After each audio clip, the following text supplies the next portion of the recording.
오전에 이어서 계속해서 이 성회로 모이는 것에 대해서 함께 생각을 하겠습니다.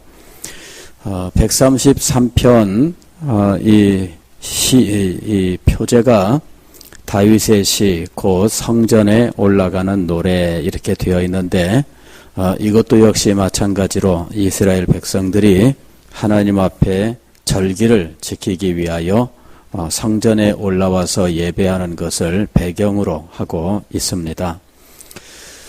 이 명절의 특징이 이 안식이라고 말씀을 드렸고요. 안식이라고 하는 것은 우리가 이 세상에서 이 세상의 삶에 여러 가지 분주함과 곤고함 속에서 많은 어려움과 아픔을 겪고 있는데 이런 모든 것으로부터 떠나 오직 하나님만을 경외하고 경배하기 위해서 모든 하나님의 백성들이 함께 모이는 것을 의미합니다. 그러니까 안식의 그 의미는 우리가 그냥 쉬고 아무것도 안 하는 것에 있는 것이 아닙니다. 세상에 여러 가지 분주하고 번거롭고 또 아프고 어려운 그 복잡한 것들을 떠나는 것은 맞는데 그것을 떠나서 우리가 그냥 아무것도 안 하기 위한 것이 아니라 실상은 성회로 모이기 위한 것이었다 하는 사실을 오늘 우리들이 오전에 공부를 한 겁니다. 성회라고 하는 것은 거룩한 모임이란 의미예요. 그리고 이 모임이라고 하는 이 말이 교회라는 말입니다. 그래서 신약시대에는 에클레시아라고 하는 헬라어를 가지고 교회를 표현했는데 구약시대에는 이 모임이라고 하는 이 말이 백성 혹은 회중 이런 말로 등장을 하고 있습니다. 그래서 백성으로서의 모임이 있고 회중으로서의 모임이 있는데 오늘 우리는 이 구약 시대의 이 백성이며 회중들이 신약 시대의 에클레시아 즉 교회가 되었다라고 하는 거예요. 그래서 성회로 모일 때 어느 것이든 사실은 다 모임을 의미하는 겁니다. 신약 시대의 에클레시아도 모임이고 구약 시대의 백성들 혹은 회중들도 역시 모임입니다. 그래서 하나님의 백성들은 모임으로 이 지상에 그 모습을 드러내게 되어 있어요. 그런데 지상에 이렇게 모습을 드러내기 이전에 모습으로는 보이지 않는 교회의 본질이 있습니다. 그것이 바로 오늘 우리가 읽은 시편 133편에 나오는 말씀이에요. 보라 형제가 연합하여 동거함이 어찌 그리 선하고 아름다운고 그랬습니다. 여기 보면은 형제가 그랬는데 이 형제는 누구를 말하는 거냐 하면은 한 피를 나눈 혈족 관계를 의미하는 것이 아닙니다.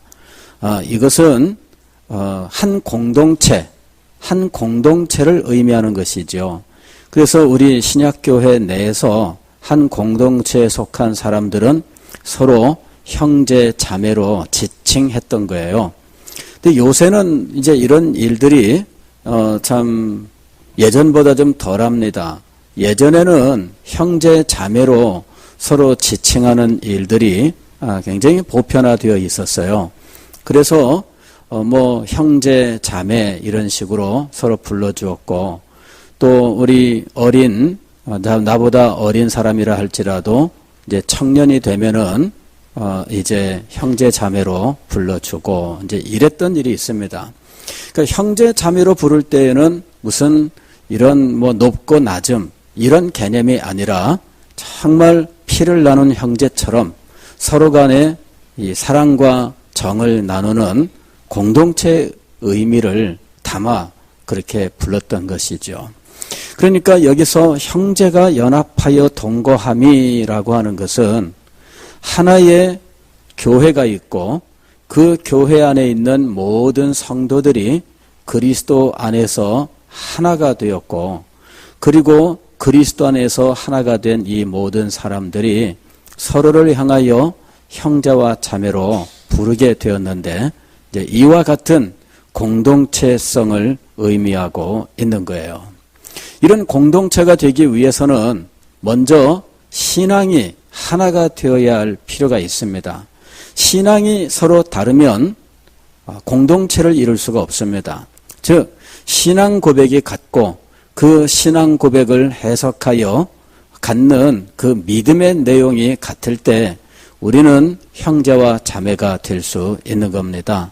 그리고 더 나아가서 이와 같이 믿음에 존재하는 이 공동체가 지상의 하나의 교회로서 존재할 때 우리는 이것을 지역교회라고 부르는 거예요.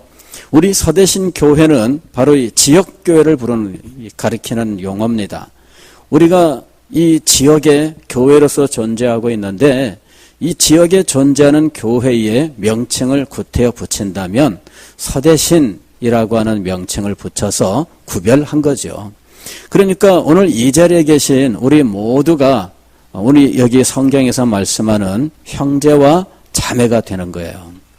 이 공동체는 그 선함, 즉 공동체의 참된 의미에 적합한 모습, 이것이 선함입니다.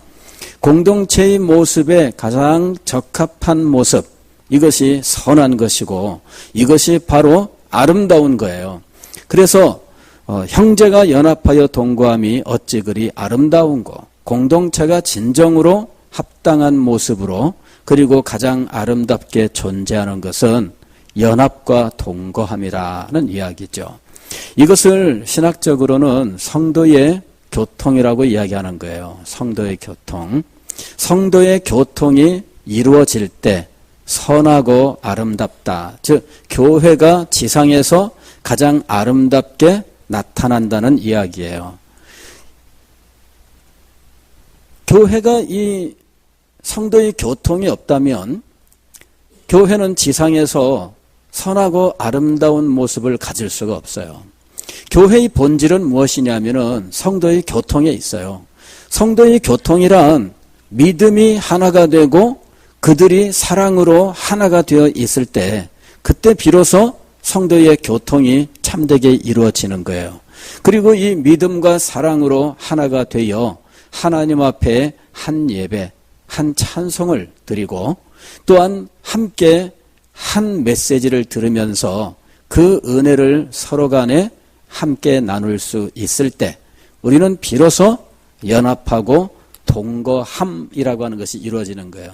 동거함이라고 하는 것은 이 연합을 실제로 이루는 삶을 말해요. 연합이라고 하는 것은 좀 추상적인데 요 연합이라고 하는 것이 삶 속에 구체적으로 드러날 때에는 동거함이 되는 거예요. 그래서 이 사람들은 숫자적으로는 많을 수 있지만 그러나 하나라고 부를 수 있는 상태가 되는 것이죠. 이것이 바로 연합과 동거입니다. 그리고 이 연합과 동거가 성도의 교통이고 바로 이것이 교회의 본질이라고 하는 거예요. 이것이 이루어질 때 비로소 교회는 선하고 아름답습니다. 하나님께서 교회를 이 땅에 두신 그 참된 목적에 적합한 상태가 되고 그것이 바로 아름다운 것이에요. 교회의 아름다움은 건물에 있지 않습니다. 교회의 아름다움은 그 교회에 출입하는 사람들의 아름다운 옷에 달려있지 않습니다. 교회의 아름다움은 그 교회에 출입하는 사람들의 얼굴에 성형을 통해서 아주 굉장히 이쁘게 만든 것을 의미하는 것이 아니에요. 교회의 아름다움은 연합과 동거함에 있어요. 성도의 교통이 진정으로 이루어질 때 교회는 진정으로 아름답고 그것을 하나님께서 기뻐하신다는 것이죠. 성회로 모인다고 하는 것은 바로 이 연합과 동거함을 이루는 것을 의미하는 겁니다. 왜 이스라엘 백성들이 1년에 3번 반드시 하나님 앞에 나타나야 되느냐? 그냥 딱 3번만 오고 말아라. 그 얘기 아닙니다. 그건 최소한을 말하는 거예요. 최소한 3번은 하나님 앞에 나와라 그 얘기예요. 수시로 하나님 앞에 나오면 하나님께서 짜증을 내실까요? 너 왜 이렇게 자주 오냐? 이러시면서 짜증을 내실까요? 그렇지 않습니다. 예, 수시로 나오고 날마다 나와도 좋습니다. 오히려 더 좋습니다. 다만 최소한 각 가정의 가장들은 자기 식구들의 영적 상태에 늘 관심을 갖고 그들의 믿음과 예배의 삶을 보장하기 위해서 신경을 써라 그 얘기입니다. 그래서 각 가정의 가장들이 책임을 지고 자기 가정의 영혼들을 돌보고 또 그 영혼들을 보호하고 인도해서 하나님 앞에 나와라 그 얘기예요. 그런데 나오기만 하면 되는 것이 아닙니다. 나왔을 때 무엇이 이루어져야 돼요? 연합과 동거가 이루어져야 돼요. 연합과 동거함이 이루어져야 돼요. 이것을 이루지 못하고 나왔는데 나와서 서로 다투기만 하는 거예요. 그러면은 연합이 이루어지지 않죠. 그래서 오늘 우리는 교회 안의 다툼을 연합을 깨뜨리는 일로서 교회의 아름다움을 해치는 일로서 하나님의 거룩한 뜻에 대적하는 행위로서 엄히 경계해야 된다 하는 거예요. 교회가 나누이고 분쟁하는 것만큼 악한 것이 없어요. 보라 형제가 연합하여 동거함이 어찌 그리 선하고 아름다운고. 이 연합과 동거함을 이루기 위하여 다른 것들은 사소한 것인 줄로 알아야 돼요. 연합과 동거를 이루기 위해서 연합과 동거에 필수적인 것들이 있습니다. 연합과 동거의 필수적인 것은 신앙이에요. 믿음의 내용이에요. 믿음의 내용. 그래서 우리가 고백하는 믿음의 내용이 일치하는가? 그 믿음의 내용이 다르면은 연합이 이루어지지 않습니다. 그래서 믿음의 내용이 같아야 돼요. 그리고 그 믿음의 내용으로 오늘 우리가 하나의 치리 안에 있는 것, 즉 조직교회 이 속에 우리가 다 같이 있을 때 이것을 우리는 하나의 치리 안에 있다라고 하는 거예요. 그래서 이 하나의 치리 안에 우리가 존재하고 있습니다. 이곳에서 목양이 이루어지고 이곳에서 하나님의 말씀의 가르침이 이루어져요. 이곳에서 하나님의 말씀으로 교육을 받고 훈련을 받고 이곳에서 하나님의 말씀으로 권면과 견책을 받으면서 하나님의 말씀으로 그 사람의 신앙이 세워져 가는 거예요. 이 외적인 이 연합 이것이 이루어져야 돼요. 우리 교회가 바로 신앙의 고백이 하나가 되어 있고요. 그 다음에 조직에 있어서 치리 안에서 하나가 되어 있다는 거예요. 교회는 나오는데 치리하고는 상관이 없습니다. 이러는 사람들이 있습니다. 그런 경우는 어떤 그 경우냐면은 교회에 적을 두지 않고 교회만 다니는 사람이에요. 우리 교회에도 그런 사람들이 종종 있습니다. 1년, 2년 교회는 나오는데 교회에 등록은 하지 않습니다. 자, 교회에 등록하지 않는다는 건 뭐냐면은 교회의 치리에 들어오지 않겠다는 이야기예요. 이 교회의 치리 속에 들어오지 않는다는 말은 우리와 하나 되지 않겠다는 말입니다. 그래서 여러분 이 치리 안에 들어온다고 하는 것 이것이 연합의 기본 조건이다라고 하는 사실을 알아야 돼요. 이렇게 치리 안에 들어와서 서로가 하나의 고백, 하나의 치리 그 속에서 서로 사랑하며 하나님의 뜻을 함께 이루어가기 위해서 동역해야 된다는 것이죠. 이게 교회의 연합이에요. 그리고 이 삶이 온전히 이루어지는 것이 동거함입니다. 실제로 이루어지는 거예요.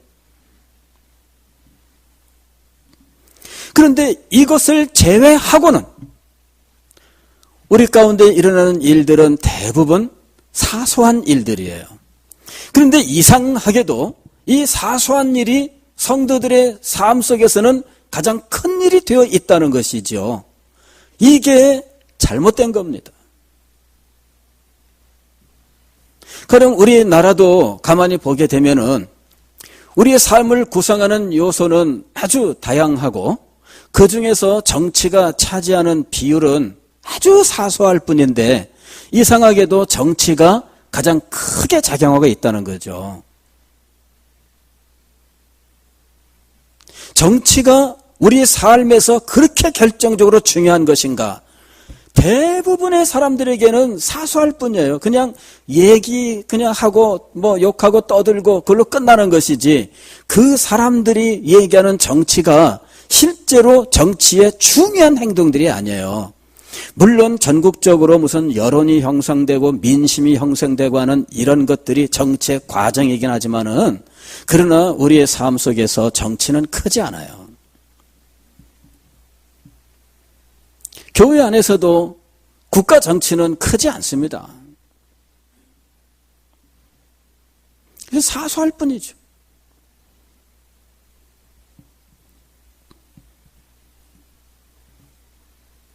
그런데 그런 것들이 엄청나게 중요하고 엄청나게 큰 문제라서 서로 간에 갈라지는 요인이 된다. 이런 일들이 많이 일어나고 있는 거예요. 여러분, 교회의 연합을 이루는 그 필수적인 것들 이외에는 사실은 사소한 것들이라고 하는 사실을 알아야 돼요. 그래서 이런 것들을 통해서 연합을 해치고 그 동거함을 깨뜨리는 이런 일들을 우리는 피해야 된다는 것입니다. 그런데 많은 경우에 연합과 동거함을 해치는 일을 이 사소한 것에서 그 원인을 갖다가 그 사소한 일들 때문에 연합과 동거를 깨는 일들이 종종 일어나고 있다는 거예요. 이 사소한 일들에 대해서 우리가 가져야 되는 자세는 무엇인가?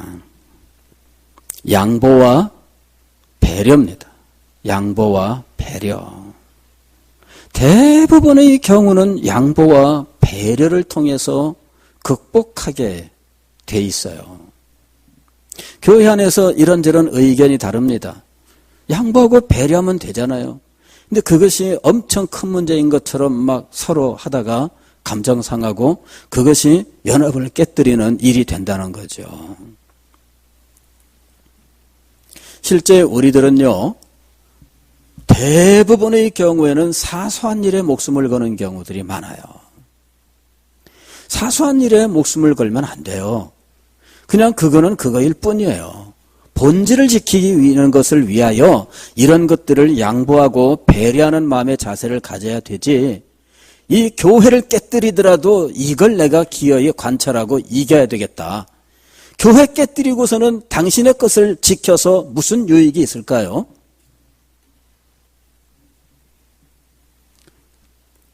오늘 시편 133편은 하나님께서 교회에게 주신 이 연합과 동거함이 얼마나 선하고 아름다운지, 하나님께서 이것을 얼마나 귀하게 보시는지에 대해서 노래하고 있습니다. 2절 말씀을 보면은 비유로서 또 상징으로서 이야기합니다.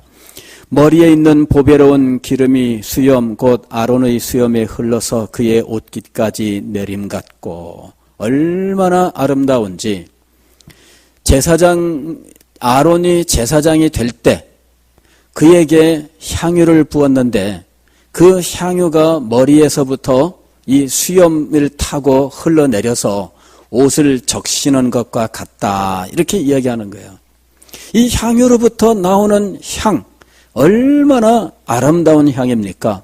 그런데 이 향을 조금만 바르는 것도 아니에요. 향수 바르는 거 뭐 보니까 아주 조금 바르더라고. 톡톡 찍으면 끝이에요. 그죠? 막 줄줄 흐를 만큼 뿌리는 경우가 거의 없습니다, 여러분. 그런데 제사장이 될 때, 특별히 아론은 대제사장입니다. 즉 하나님의 거룩하심을 나타내는 그런 탁월한 거룩함의 상징인데, 그 거룩함의 상징의 직분을 받는 자리에서 지금 향유를 그 머리에 부었는데 그 향유가 흐르고 흘러서 수염을 타고 옷깃에까지 뚝뚝 흘러 떨어지는 이런 장면과 같다는 거예요.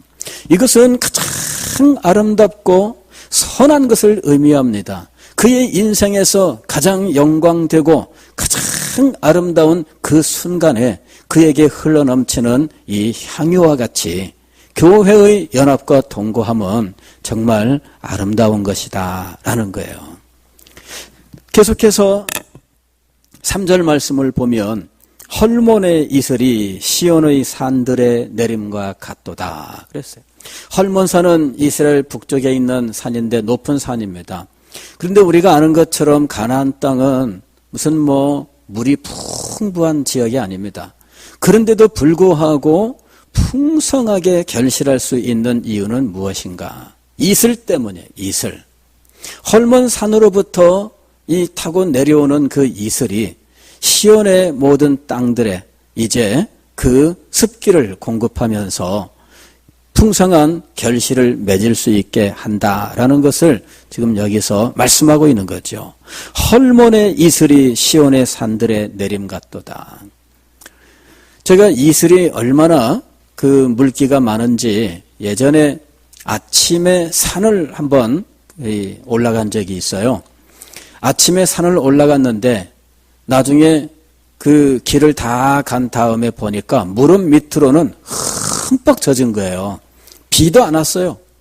비도 안 왔는데 무릎 밑으로는 막 옷이 흠뻑 젖었습니다.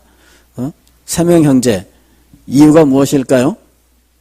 세 명이 다 같이 대답해봐요.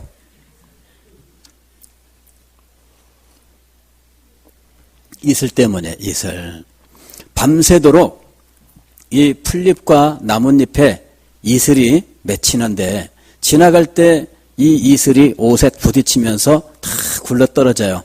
그러면서 옷에 흠뻑 달라붙더라고요. 완전히 소나기를 맞은 것 같아요.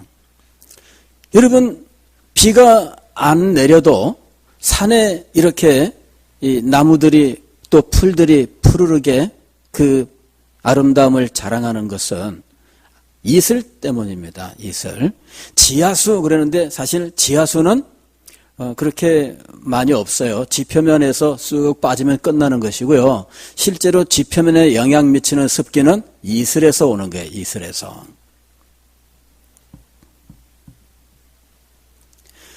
그 아름다움, 그 신선함, 아주 그 청초함, 이런 것들을 지금 교회의 연합과 동거함에 비유해서 지금 말씀하고 있는 거죠. 결정적인 것은 무엇이냐 하면은 3절 하반절이에요. 거기서 여호와께서 복을 명령하셨나니. 다시 말씀을 드리면 우리들이 하나님께로부터 참된 복을 풍성하게 받는 길은 연합과 동거에 있다라고 하는 거예요. 연합과 동거에 있다.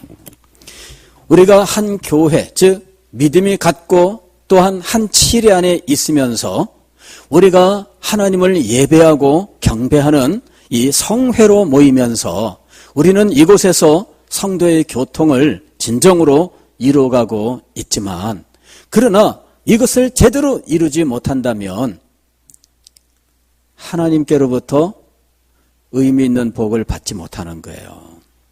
그러나 이것을 진정으로 이룰 수 있다면 하나님께로부터 놀라운 복을 받는다는 거죠.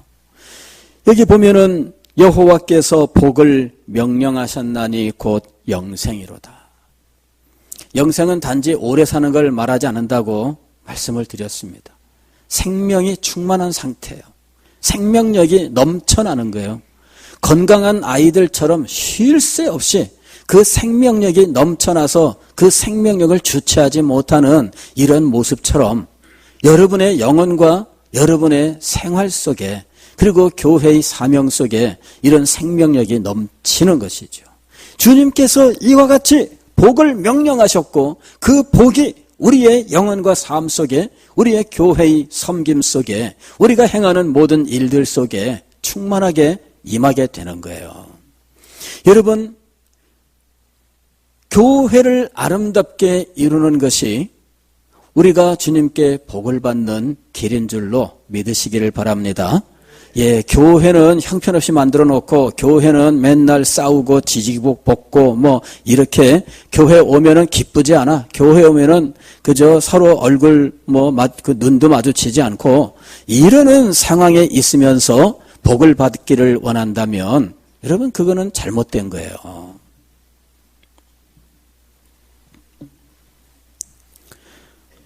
주님께 우리가 복 받기를 원한다면 교회의 교통, 연합과 동거함을 정말 진정으로 이루어야 됩니다.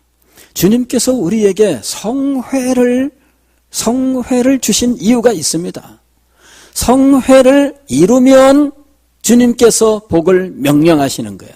즉 주님께서 약속하신 이 언약의 복을 우리에게 주시는 겁니다. 그런데 성회를 이루지 못한다면 우리는 제대로 복을 받을 수가 없어요. 늘 마음속에는 불평과 불만, 원망과 그 다툼과 시기, 질투가 막 넘쳐나게 될 텐데, 혹은 실망과 좌절 이런 것들이 있게 될 텐데 무슨 축복이 임하겠어요. 사랑하는 성도 여러분, 오늘 우리는 성회에 대해서 생각을 했습니다. 하나님께서 이스라엘 백성들에게 절기, 즉 명절을 지키라고 하시면서 그 명절을 성회로 모이라고 말씀하신 거예요. 그 성회를 통해서 우리가 이루어야 될 것은 형제가 연합하여 동거함이라고 하는 것이에요. 이것을 진정으로 이룰 때 주님께서 이것을 선하고 아름답게 보시고 기뻐하심으로 복을 명령하사 충만케 하신다는 겁니다. 오늘 우리 서대신 교회가 이렇게 성회로 모여 형제가 연합하여 동거하는 아름다운 교회를 이루고 주님께서 명령하신 그 복을 풍성하게 받아 누리는 자리에 나갈 수 있기를 주의 이름으로 축원합니다.